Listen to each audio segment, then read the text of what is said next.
Good afternoon, everyone. We're going to start off with a song, and followed by some poetry. In case you think this is the wrong event, this is World War Today. Over here we have Kelsang Chuki, who's an former Tipa artist, classically trained Tibetan opera. She's performed all over Europe and USA, Tibet Freedom Concerts. So we're very lucky to have her here this afternoon. And she's going to sing one song at the start and two songs at the end of this presentation. So, hope you enjoy the song. By the way, the song is an environmental song, which is more than coincidence. And the song is called Crystal Wings. And just introducing the song, it's said that every third person from Amdo is either a poet or a singer. And she's singing a song from Amdo. So this is both poetry but she's not from Amdo, she's from Central Tibet. But the song is from Amdo. The song is called Crystal Wings. And I'll just read the liner notes. It's a folk song in praise of Tibet. It likens the snow mountains of Tibet to crystal wings that stretch far and wide, and sings about the great rivers that give life and sustenance to the people, such as the beautiful land of abundance which is Tibet. So I'm going to hand over to Kelsang Chuki.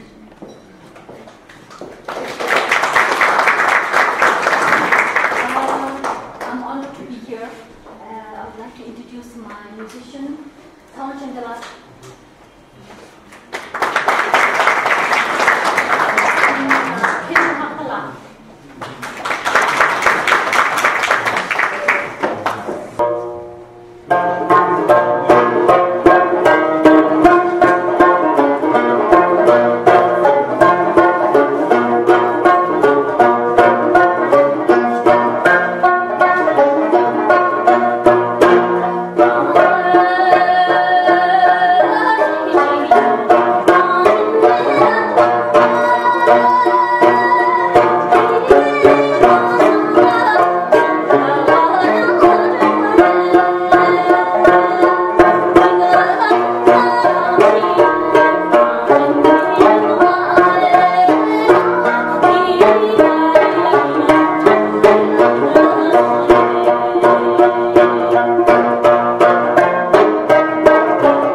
They're going to come back with a different set of dranyen later. They have two sets of dranyen. So, quite elaborate. That was to soften you up a little bit for the horrors that you're going to see next. We have a photo display in the next room, which we can also show you. We're going to have a sort of break afterwards, and you can mix something along and go and look at the exhibit. All of those photographs are in this particular presentation, but they don't have captions because it's temporary. So if you listen carefully, you'll get the captions, and then you have to remember there's 22 of them, you have to remember all of the captions. I don't know if it's possible. You have to have a pretty good memory to do that. But anyway, let's going to bring up our first picture here. So today is World Water Day, which is, when everybody remembers what the world water problems are, and then they forget for the other 364 days. So, the UN has all these wonderful days for remembering, World Environment Day, Earth Day. Earth Day is the biggest. But anyway, there's nothing more important than water. You could start off with that statement, because without water you don't last very long. You could last a couple of days. Water is used for everything. It's used for mining, industry, food, everything. Everything needs water. So today we're going to talk about the importance of Tibet.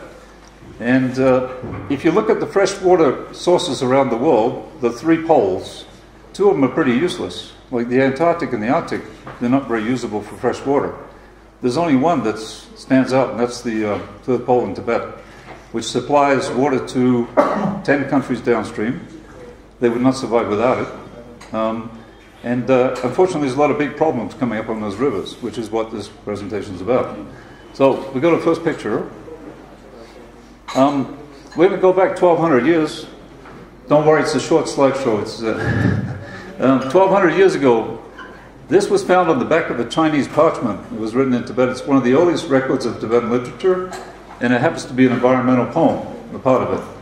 So, center of heaven, this core of the earth, this heart of the world, fenced around with snow, the headland of all rivers, where the mountains are high and the land is pure. And they knew 1,200 years ago that they were the source of all the rivers. They knew that.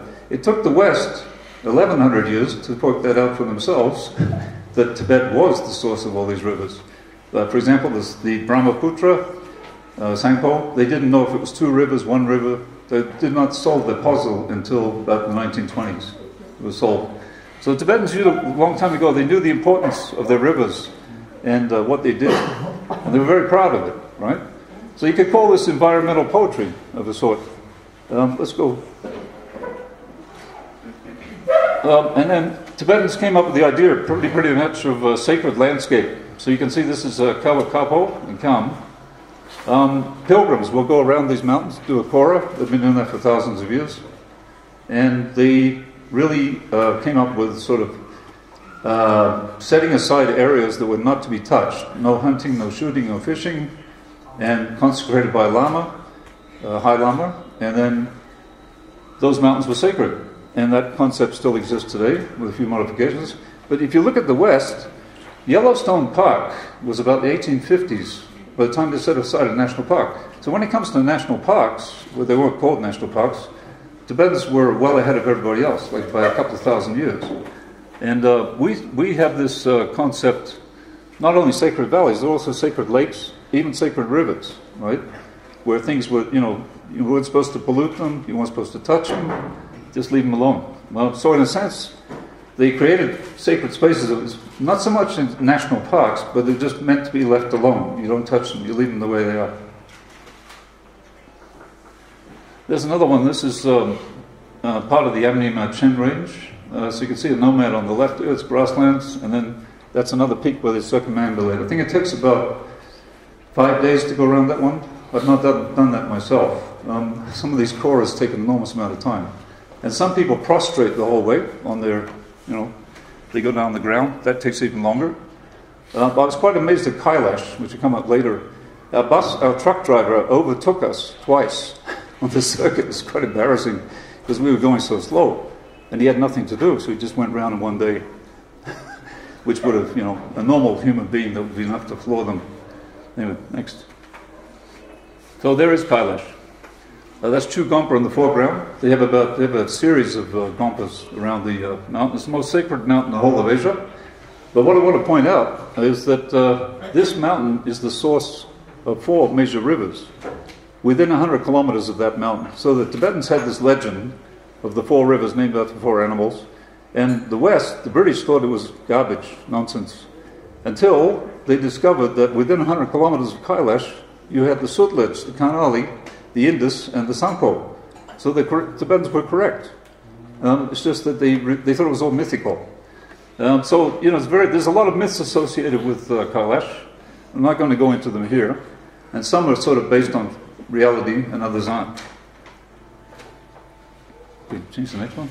Okay, let's go into what the Chinese did when they entered Tibet. at first nothing much, but two of the biggest casualties in the early years, about the 60s and 70s, wildlife was one of them.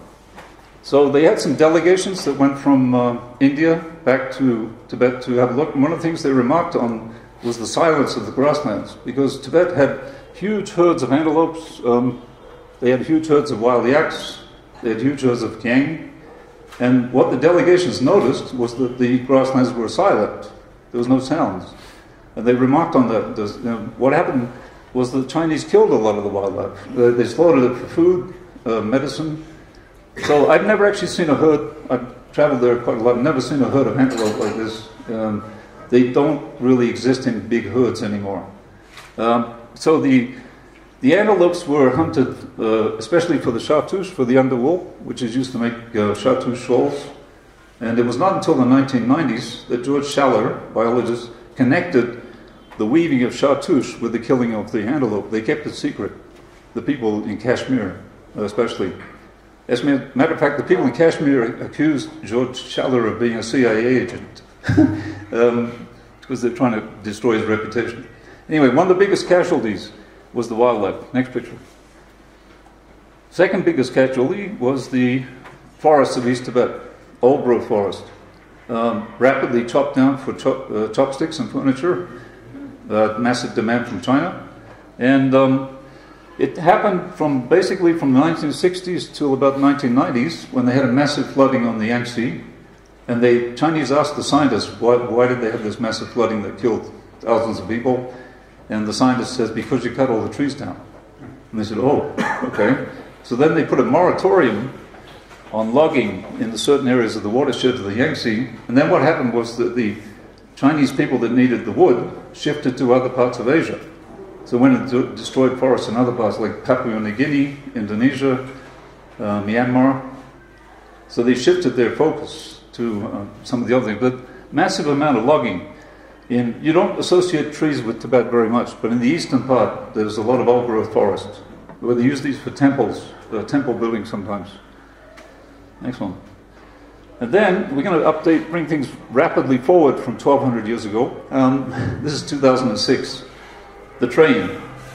The train has accelerated every sort of exploitation in Tibet, damming, mining, everything, groundwater exploitation for bottled water, because exploitation of minerals was not economically viable before the train. The train makes everything economically viable. So then it accelerated everything. So from 2006 until now, the amount of exploitation that's happened has the curve has just gone up like this, right? The curve is like the hockey stick.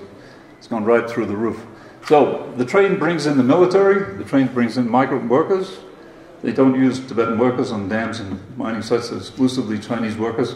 Chinese workers have to go back to their home, for Lunar New Year.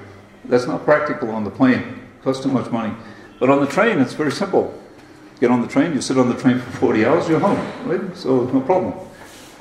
But this is a station in Nagchu, northern Tibet, and these are military deployed, and probably there's 10 different kinds of military in Tibet, PLA, PAP, they all got different uniforms. And of course they don't like photographs very much. They weren't very happy with me.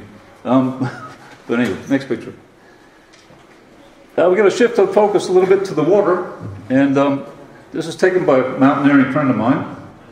And anybody want to guess what we're looking at? Do you want to guess what we're looking at here?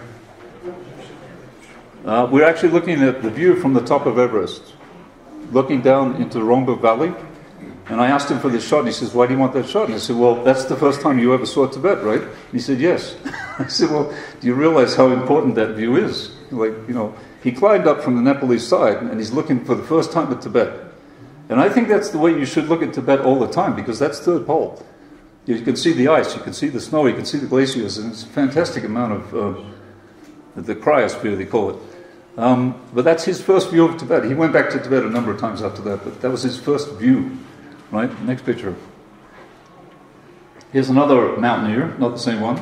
That's in the same vicinity, and it shows you the snowpack and the glaciers. It's east side of Everest, I think. It's called the cryosphere. So You know, the rivers all depend on the meltwater assisted by the monsoons, and the system has been going for thousands of years. It builds up in the winter, and then over the summer it slowly melts and goes into the rivers, and so there's water all year round, right? Unfortunately, this system is changing because it's somebody likened it to a bank account. You have money coming in, there's money going out, money coming in. What happens when the money is only going out and there's no money coming in? Then you have serious problems. So that's what's happening here. Is there's not enough snowpack building up due to a number of factors. One is climate change, or climate chaos, whatever you get to call it. You know, the serious problems, and I'll show you one of the problems, I think, in the next one. This is one of the problems. That looks like a set of prayer flags. Actually, it is, but what you're looking at is black soot. Black soot comes down from fossil fuel burning, and it lands on the glaciers, and when it's black like that, it attracts the sun. And that speeds up the melting. So they're now thinking, the scientists don't really know what's causing the melting, but they're thinking maybe 50% of the melting is actually coming from black soot. This is a situation where you have a 100% solution. If everybody stopped burning fossil fuels tomorrow, it would clear up in a month. Unfortunately, in a place like India, that's not very practical, because everybody's burning wood, everybody's driving cars, you know. You could switch to cleaner cook stoves. That's one of the solutions suggested. You see what happened to the prayer flags from the sun? They've changed color. There's only one color left. So that's what the power of the sun, that's what it does. And it's a very high pass in Sikkim. What is it doing on top of this pass? We should be in the middle of nowhere. There's no fossil fuels around. So the burning is coming in from India, and the burning is coming in from China. Both directions. And then it hits the Himalayas in the middle. Poor old Himalayas, you know. Very remote areas, but they've still got black soot. Let's go to the next one. So if you want to picture a sort of one snapshot to show how important Tibet is for water resources, then this is it. As you can see, you've got about 10 rivers coming in, 4 from Kailash side, and then 4 from the east side. And 2 of those go through China. The other ones go through Southeast Asia, and the other one's Bhutan. Bhutan, not so much because they get the water from their side of the Himalayas. There's 1 or 2 transboundary rivers in Bhutan, but Bhutan doesn't need Tibet. Nepal doesn't really need Tibet, but there are some transboundary rivers. So draw your attention here to the Ganges. Ganges is not a Tibetan river. It's sourced in India. But if you look at the Ganges, the feeders are coming in from Tibet. So the Karnal is coming in, the Arun's coming in, the Sankosi is coming in, and then eventually it joins the Brahmaputra. So is the Ganges an Indian river? Yes and no. It's if you count the feeders, the Karnali is adding a huge volume to the river. So I would regard it as basically as a Tibetan river, if you look at the feeders. But if you look at the geography, the source is India, right? So then another river we should point out is the Indus, this one over here. Pakistan basically has one river. If you take away the Indus, you don't have Pakistan. That's it, it's finished. And the British were there for a long time, and they developed diversion stuff for the irrigation for the crops. But what's happening now, when they have flooding on the Indus, or they have a serious problem with the water supply, you get 2 of 5 million refugees popping up. And their budget for dealing with this is like, their emergency funding is something like $2 million or something ridiculous. So some of these countries are heavily dependent on these rivers. And if something changes with the rivers, then they have no contingency funding. So anyway, this map is showing what's happening, but draw your attention to the other end of the river. These are some of the biggest deltas on the planet. This is number 1. That river there, the delta there is the biggest delta on the planet. You've got the Indus Delta, you've got the Salween Irrawaddy deltas down here, then the Mekong Delta, very important one, this one. So many people depend on the deltas for agriculture, and that is a problem if you put a dam in the middle of that, which we'll come to in a minute. So these rivers have been going there for a couple of thousand years, and then suddenly, around the 1990s, things started to change, right? So, next picture. And this is one of the changes, hydropower. So this is the greatest hydropower potential in the world. It's the Great Bend of the Tsangpo. The plan is to drill a hole from here through the mountain, on the other side, put a turbine in the middle, and so the river gets diverted through the tunnel. It has not happened yet. We hope it doesn't. But if it does, that would be that'd be twice the size of the Three Gorges Dam, which is like 22 gigawatts. This would be 44 gigawatts.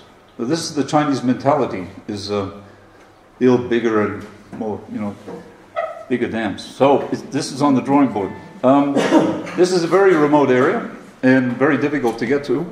I didn't take the picture. That was an explorer that took the picture. Actually, it's Ian Baker that took the picture. I don't know if you know anything about Ian, but next picture.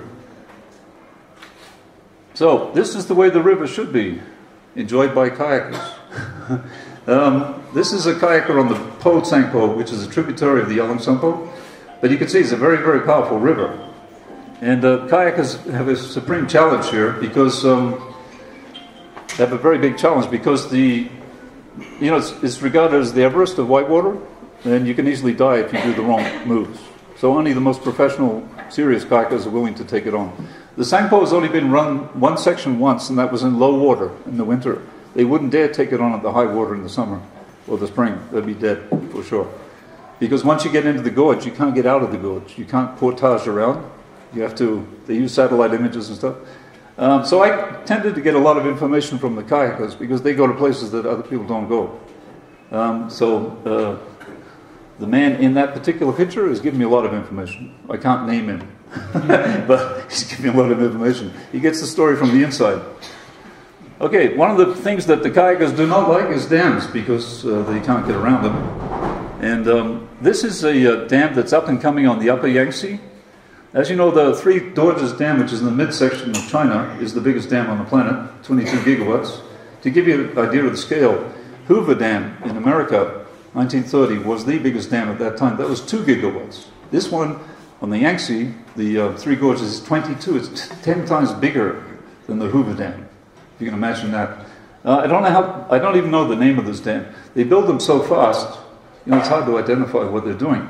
But if you look at the, you can see a person here. You see another person there? Workers?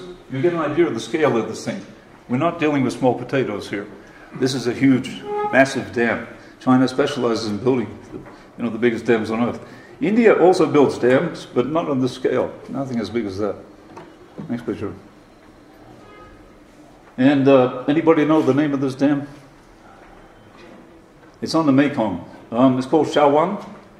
It's 4,200 megawatts, which may not mean that much to you, but that's enough to power a small country like Lithuania. That dam alone. So, to give you an idea of the scale, we don't have a person in the picture. Can we get rid of this thing here? You take the dot. Yeah. Okay. We have a, if you could see a person, you'd see the person be about this big, right? You don't get an idea. So let me give you an idea of the scale. Anybody seen the Potala Palace? Potala Palace. You know how big that is, right? Okay, this is double the size of the Potala Palace. The Potala is 120 meters high from the ground up. This is 292 meters. It's more than double. And the Potala Palace is 360 wide. 360. This is 900 meters wide. And then the reservoir in the back, it goes back for 160 kilometers. So this is a huge, huge dam right in the middle of the Mekong there. And then we're going to talk about what the dams do.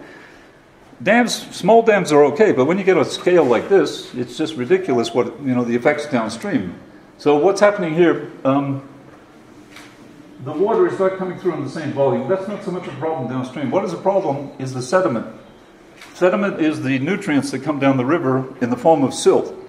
And the dam can block 100% of that over time, right? So because the sediment will actually block the dam itself, they have a mechanism to stir up the water to get rid of the silt. But they only do that once a year, or maybe once every 6 months. And sometimes they don't even bother at all in the design, right? So the idea of these things here is to release sediment. But I think only 2 of them do that, and the rest don't. The rest of them are just for water. So that not so much of a problem in China, but it is a huge problem in downstream for the other countries because they won't get the same nutrients for the crops. And fishing is the next problem. We have fish in Canada. I'm from Canada. We have fish in Canada that will jump over, 5 feet, 10 feet, whatever. There's no fish like that here. They don't jump. Not like that. When you're a giant catfish, they can't jump at all. So Next picture. Coming into some lakes. This is Yamdrok-so, central Tibet. You think these might be immune from exploitation, but unfortunately not. It's a beautiful lake. If anybody's been to Tibet, it's one of the most phenomenal. It's one of the 4 sacred lakes. Namtso is another one. And the color of the lake, the glacial blue, comes from the melting water that goes into it, right? And unfortunately, what's happening now is the color is apparently changing because Chinese built a pump storage dam. You can't see it, it's around the corner. Actually, this picture was taken before the dam was built. And what the dam does was it pumps the water out of the lake back into the Sangpo, and then it gets replaced with water from the Sangpo. Well, it doesn't make any sense at all, just to supply Lhasa with a little bit of power. So even, these sacred lakes are being desecrated in one way or another. This is another sacred lake. This is the Lama Latso. And it's quite a small lake, but a very important one. It's the Oracle Lake. So you can see that these monks are on pilgrimage. People love to go to this place. Once in a lifetime. It's like Kailash. They want to get there. So this is the Tibetan attitude. Leave it alone. They do a circumambulation around it. Do a Kora. Probably take 2 days. Beautiful area. But that's their attitude. These are katas here. People have left the scarves here. Next one. Now this has a lot of stuff. There's a lot of things in this picture. I'll briefly explain. There's a little bit of explanation at the top there. This is Banasarovar, which is one of the 2 lakes near Kailash. He's not collecting water for drinking. He's collecting water same as the Ganges. You put it in a container, you take it home, and you use it for special purposes. So,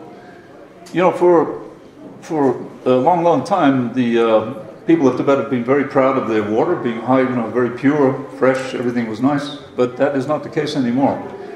East of Lhasa, at Gyama, the water has been poisoned by a mining company that also had there was a big collapse in the mine that killed about 80 people. And they've been polluting the water resources. So as the mining expands, they tend to dump the runoff goes into the rivers. And that can kill the yaks, and it makes people sick. So then they have to resort to bottled water, or something like that, which they never used to do. But he's collecting the water so they can take it home. We're going to move into grasslands here. You think things like this will never change. They're going to last forever, but they do change, unfortunately. So this is east side of Everest, Tomalonza. There's a temporary nomad camp. So they moved there in the summer. It's a phenomenal shot. I didn't take this, by the way. It's a professional photographer, mountaineer. And you can see there's a water source here. That's a small lake. So it's meltwater. What's happening with the grasslands is that the desert is moving in. It's encroaching. It's getting more, more and more. There's actually big sections of Tibet which are desert. Far out the west side, around Kailash, there's massive desert. So the nomads have been grazing these lands for thousands of years, and they'd be able to deal with that. It's a sort of system that evolved with the nomads. It's not a natural system. It evolved with grazing. So you got the yaks, you got the grasslands, and if you didn't have the yaks, then the grass would get too long, get too big, it would get out of control. So there's a sort of balance there between that. But now, what's happening under China's occupation, is that they don't want nomads. They don't like nomadic groups anywhere. They don't like Uyghurs. They don't like Kazakhs. They want to settle them in some sort of place where they can control them, but they can't do that because nomads just move around and do what they want. So the idea is that China wants to settle all nomads in Tibet, and they've managed to settle probably up to 2 million already from the 1990s. And the reason they do that, they say, well, they create a national park is one thing, and they say, okay, this is a national park, you have to move out now. And they got these fake parks everywhere. Back of Everest is one. I've actually been to some of these parks, and there's no policing, there's no patrols, they just take your money, that's about it. And you see tourists throwing glass bottles out the window, the guard just looks at it and says, oh, that's okay. It's just it's a joke when they call it a national park. And next year, 2020, China is going to introduce 5 new national parks in Tibetan areas. Big expansions. So they're claiming that 50% of Tibet and Qinghai will be national parks. There's no country in the world that has 50%, except for Bhutan. There is no country that even comes close to that, right? So where does it come from? It comes from the fact that they want to shift the nomads out, and they want to look good on paper. Anyway, so what's happening is, if you take the nomads and the yaks out of the grasslands, you've lost your stewards, and basically the desert starts advancing. But that's not the only reason. Mining is a big one.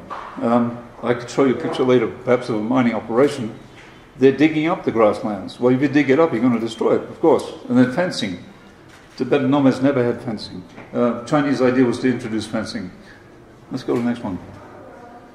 So here's the old school method of survival. This is Yak Tung. She's having a cup of tea there. They had no trees. They didn't really have trees to burn wood, so they just collected the yak. It's a kind of ingenious system. You know, you got the yaks, you got the yak dung. That's your fuel. Right now they changed to solar panels. They have a couple of solar panels here and there. But still, the nomads that are out in the grasslands, they're heavily dependent on the yak dung for fuel and for a number of other things, right? So they use all parts of the animal. You know, like for example, well, she's wearing sheep. This is a sheepskin chuba. That'd be sheep. But they use all parts of the yak. There's nothing wasted. But they don't eat the yaks. That's not a Tibetan idea. The idea is to keep the yak going because they provide so much in terms of milk, cheese. You know, they're not interested in killing the yaks. So that's where the Chinese come in conflict. They thought that the Tibetans would supply them with a source of meat. And the Tibetans said, no, no, no, you don't kill yaks. So it's not very useful to the Chinese to have the yaks around because they're not farming them the same way they would farm cows, for example. Next picture. So here's some healthy-looking grassland. That's actually, you've got some farming going on there, rapeseed. I don't know if anybody's been to Tibet, you'll see this beautiful color of the, you know, you come around a corner and there's this huge amount of yellow, it's just blinding. And it's set in the middle of the grassland. So for thousands of years you had the nomads and you've had the farmers. And they would change, you know, they didn't need money. They would just do exchange, barter. So the nomads had the cheese, they had the butter, other products, and then the farmers had the grains, and they would just change. And the system worked very well, didn't need money. Let's go to the next one.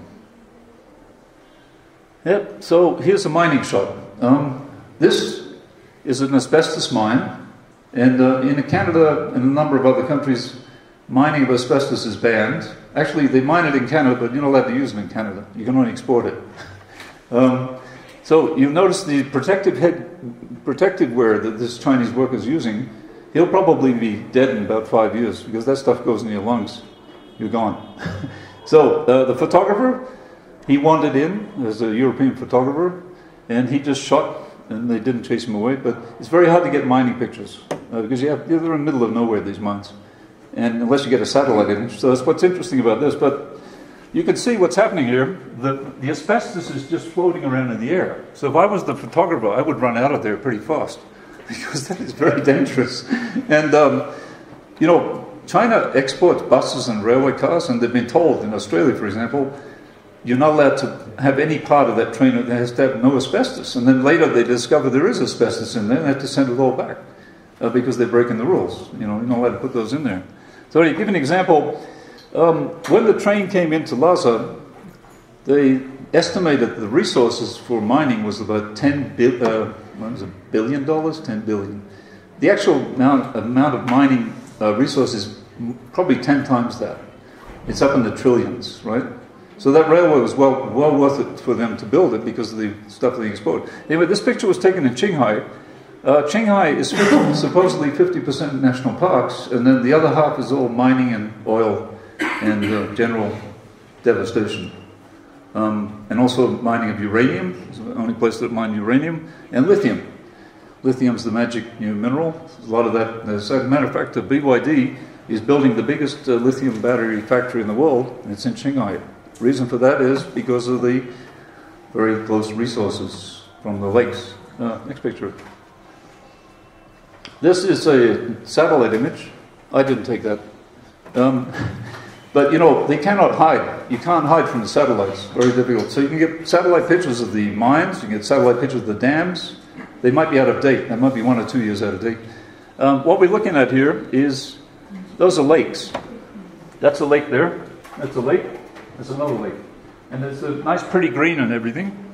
But unfortunately, what we're doing here is they're settling they've divided the lake up into pools, evaporation ponds, and it's for potassium, halite, all kinds of minerals. This one's not lithium, but lithium looks pretty much the same. And when you do that, you're destroying those lakes, and you're also providing a lot of pollution. And, local communities, Tibetans get nothing from this. No royalties, nothing, no jobs. They always use Chinese workers.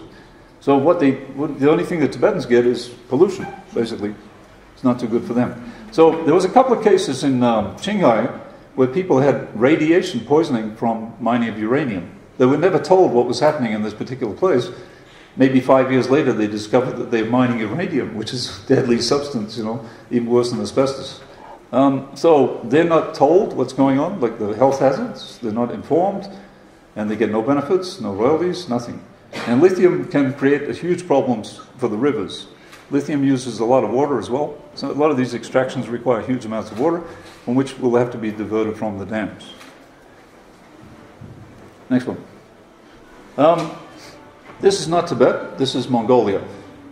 It's a place called Wuhai, and back in the 1990s, this was a grape producing area. They produced wine, they had handicrafts, and then somebody discovered coal. And overnight, there was 4 factories here in the 1990s. That went up to 400 by early 2000s. And most of the processing is happening right in the town. This is a sort of preview of what could happen in Tibet. Because Tibet, once they discover some sort of mineral like lithium, which they have discovered in large quantities, the factories move in, and this is what happens as a result. So as you can see here, coal uses an enormous amount of water. I think it accounts for something like a quarter of China's industrial water use is coal. And China has no intention of giving up its coal-fired plants, which means that more and more water will be diverted for mining. And as we bring in fracking, oil sands, these are extremely water-intensive things. So they're going to have to divert the water. So now you've got the dams, and you're also going to have to divert the water as well. So you've got the multiple problems that are happening there. Next picture. So we're going a little bit downstream. Downstream, this is Arunachal. Actually, I think it's in Assam. So it looks like a nice picture. Everything seems to be okay. Just want to draw your attention. This is the crop here, I think, is wheat. It's not rice. So downstream, imagine the Sangpo. This is downstream on the Sangpo where it becomes the Brahmaputra. These crops, they need 2 things. They need the water, but they also need the sediment, which is coming from the river. They need nutrients. So the water is not so much a problem now. It's not being diverted. There's only one dam, Chinese dam on the Sangpo at the present. They're going to build more. The big problem right now is sediment, because you need nutrients for the plants, and this is the wild plants as well, not just the agriculture. Animals need the water. They need the nutrients. Fish are going to feed on the sediment, right? So when you deprive the water of the sediment, which dams can easily do, you're going to have to use fertilizer. Nitrogen is a very common one. And when you use fertilizer, you're not getting 16 nutrients like you would get from the river. You're getting about 2 or 3 maximum by using different fertilizers, phosphate, nitrogen. I don't know too much about it. But from what I understand, you can't replace natural substances like fresh water. You can't manufacture fresh water in sediment. It's not possible. So when you use nitrogen fertilizer, you have another problem, which is that nitrogen fertilizer gives off nitrous oxide, which is 100 times more powerful than CO2. And maybe it's released in small amounts, but you magnify that by 100, and you're speeding up whatever is global warming or climate change or climate chaos. I call it China change, actually, because they're the main people that are causing it. Anyway, let's go to the next picture. So this is a picture, it's Kagbeni.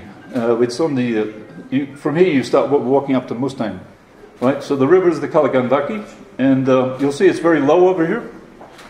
This is in the summer, so it's a low, it should be actually higher, but, and then you'll see the crops down here. There's probably barley there, and it's rather intensive crops. So this kind of sums up the situation as to why you need these rivers. Without the rivers, where are they going to get the water from? The monsoon? You can't really store the water. It's really possible to store the water. So that's not a Tibetan river. It's coming from the border area. But it does illustrate that, the connection between the rivers and the crops. And then you've got to think about this. you know, it's not all about crops, it's about wild plants.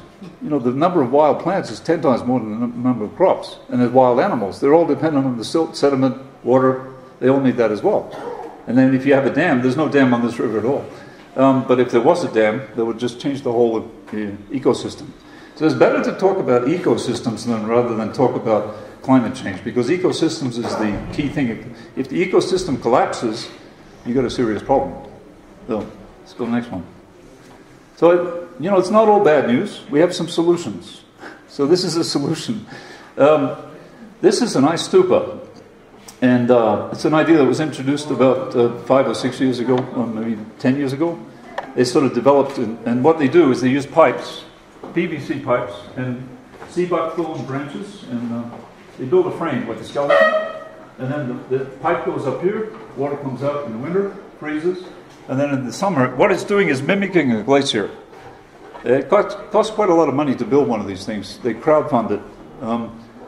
Anyway, draw your attention to the monk down below. This is close to a monastery. And everybody pitches in. The monks pitch in, the locals pitch in, and then they get the water in the slow melt water that comes in the spring. Right? And these are reusable. So once the ice all melts off that, they can reuse it. And I was talking to somebody yesterday, Ladakhi, and he said they built an ice cafe, one of these things here. And you go and have your hot chocolate, whatever. And then they've also introduced a sport, which is climbing to the top of these things with ropes. So they're having a bit of fun with this. Anyway, they're trying to build many more of these things. So this is an ingenious solution. I was trying to tell the Ladakhi, what they do in Switzerland, they try to put blankets over the mountains to stop them melting. And this is far better, you know, got a better solution. So there are solutions. You know, it's just a question of people having the will to do something. Let's go to the next one. This is Bhutan. I love Bhutan. It's got so many good solutions, except for dams. This is 100% organic. They don't make this up. There's no fake parks. This is 51% of the land area. Like Tibet, they make them up, but not in Bhutan. They have rangers. They send people to jail. 5 years, you kill a takin, you go to jail for 10. This is a national animal. Can't kill the national animal. Anyway, what you're looking at is organic farming on a very wide scale. It's 100% organic in Bhutan. So the problem is that Bhutan has a very small population compared to India, right? Bhutan is officially 800,000 people. Well, you look at India, 1.3 billion. It's been pretty hard to... But they've done it in Sikkim. Sikkim is 100% organic, right? It's possible. So the Bhutanese have not only rejected GM crops, they laugh at them. I was talking to this guy, and he said that his potato thing would be far better at defeating disease than any GM crop he can think of. You know, he says much hardier. So the only thing that Bhutan has not done right is that they've started to build a lot of dams on their powerful rivers and export the energy to India. That's the only reason they're doing it for money, which is the wrong reason to build dams. The very wrong reason. Anyway, next one. And these are in the east side of Bhutan. These are Brokpa. They're a Tibetan-related group. They came down centuries ago. They're living inside a national park. China said that's not possible. Here they are living inside a national park. So it proves them wrong. There's not a lot of Brokpa. They're about to go on our trek. We're going to take a trek here, so that's the fuel supply over there. And there was it was yak-assisted trek, which is unusual. The guy with the mules didn't show up, so we got yaks instead. Bonus. That's the lead yak, because he has the red dye thing. So it goes to show that, you know, the Chinese are making this up. You know, there's no reason why you can't have nomads inside a national park. Occasionally they lose an animal to a snow leopard. Big deal. You know, it's not a big thing. Next picture. So we're getting towards the end here. I just want to, there's a quote here from the Dalai Lama, which will draw your attention to things are changing. So many people in the past saw nature as inexhaustibly sustainable, but we know that's not the case anymore. So you think the mountains are, you know, the ocean's going to last forever, and the mountains are going to last forever, and the rivers are going to last forever. That's proving not to be the case now, because we have changed the technology. Chinese have new technology for building dams that were not possible 10 years ago even. So, you know, we have to take care of it. Well, who's taking care of it? Certainly Bhutan is taking care of it. Sikkim is taking care of it, and Ladakh is. And those are all Tibetan areas. They're well advanced, far in advance of the West even, in what they're doing. Next one. So we're going to finish here with a short story about cranes. This is the national animal of China. It's the construction crane. It's a joke. It's a very different approach to environment than what the Tibetans have. The next picture here. This is the Tibetan approach, which is the black-necked crane. It's a sacred bird. So every year, this bird goes from central Tibet, flies down to Bhutan, flies down to Rumshao, goes south because it's too cold and it wants to get, summer vacation, winter vacation. They fly in pairs. They bring a young with them. But what I'm drawing your attention to, what we're building up to, is the next picture. In Bhutan, to instill a sense of respect for nature, they have a crane dance. And it's held at the Seichu. It's held in eastern, it's called Gangte Gompa, which is in central Bhutan. So the kids are 10 to 12, boys and girls, and they put on this beak, and they dress up, and they run around, flap their, they got the crane music, got the crane sounds, and it works very well. They get to appreciate the cranes, and this is what's needed. What the Dalai Lama is saying, you need a lot more respect for nature. If you can instill that in the kids, we got a chance at survival. Otherwise, if you don't do that, a few more pictures from the crane festival. So you can see there, they flap their arms like. They also have women do a crane song. They do a circle dance. It's called a Trung Trung Krama, is the song. So they make this bugling sound, right? So that's the background music. So regular Seichu, they have the monastic dances too, but this is a new one. This has only been around for 10 years.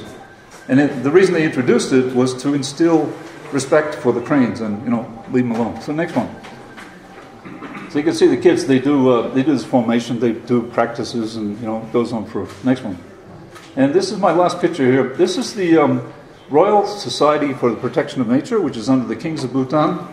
She's getting ready for some sort of talk, and she's one of the members of this group. So they have this thing called the Royal Society. It's under the patronage of the Kings of Bhutan. And they really do instill a fear of things in the public. You don't go and cut down trees. You don't do this. You don't kill attackers. It starts from a very young age, and that's what really one of the solutions that we need to this respect for nature is. So I want to end on a positive note. It's not all bad news. It's just a question of attitude. You've got to change attitudes. But I give an example from China. The symbol of China is the panda. And the panda used to be held in very low regard. It was hunted, it was skinned, and then along came the WWF. Say, hey, that's a really cute animal. We'll take that as our logo. Right? And then after the WWF got in there, they changed the whole attitude to pandas. Suddenly, pandas was a symbol of China, and you'd get arrested if you shot a panda. Before they were just hunted like deer or anything else. So now the panda is more or less held as a sacred animal in China. It was just the WWF changed it all. So it's a question of attitude. You can't change people's attitudes. You just got to put the education in. But unfortunately, that respect does not extend to the black bear or the brown bear, which are taken for Chinese medicine, stuck in some horrible zoo and milked for their bile. It's only one bear that's got the good treatment. The other bears don't. Anyway, coming back to the cranes here, we're going to hand over to Chuki, Kelsang Chuki, and she's going to sing. I should introduce the song here. She's going to sing two songs. The first song is about, it's called The White Crane of the Gods. Correct? Yes. White Crane of the Gods. And it's a song about, I'll read a little quote here from the liner notes. White Cranes of the Gods. So this is a cry, that the cranes go from Tibet into Bhutan. And some of them don't come back. We saw one in Bhutan was attacked by dogs and could not fly. So this is maybe a similar story. It's the cry of disappointment from Tibetans inside Tibet about Tibetans in exile, in whom they have placed their hopes, but who fled to the south. So that's the first song she's going to sing. The second one is about the Batala. Right. In praise of Batala. Sorry? In praise of the Batala. Yeah, so, we hope that you're thinking about the Batala and not that big dam in the Shawan, the river, which is twice the size of Batala, because for Chinese, that these dams are the new temples. I think Nehru said that, dams are the new temples of India. We hope that doesn't come about. Anyway, we're going to hand over to her, and they changed their dranyans.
In principle,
So with this, we will conclude today's talk series program. And after this, like Mr. Michael Buckley has said, that we have photo exhibitions featuring 22 pictures of Tibet in the next room. And before you proceed to the exhibition site, I, on behalf of Tibet Museum of Central Tibetan Administration, would like to thank our guest speaker, Mr. Michael Buckley, for the wonderful presentation.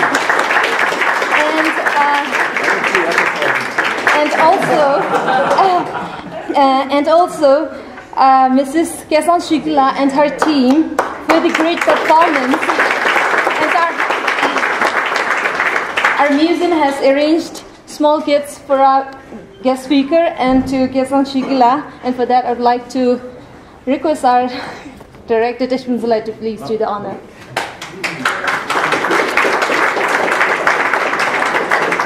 Thank you. Something to carry light on the earth. This is Namgyal Chakla. This is actually this is published by the museum.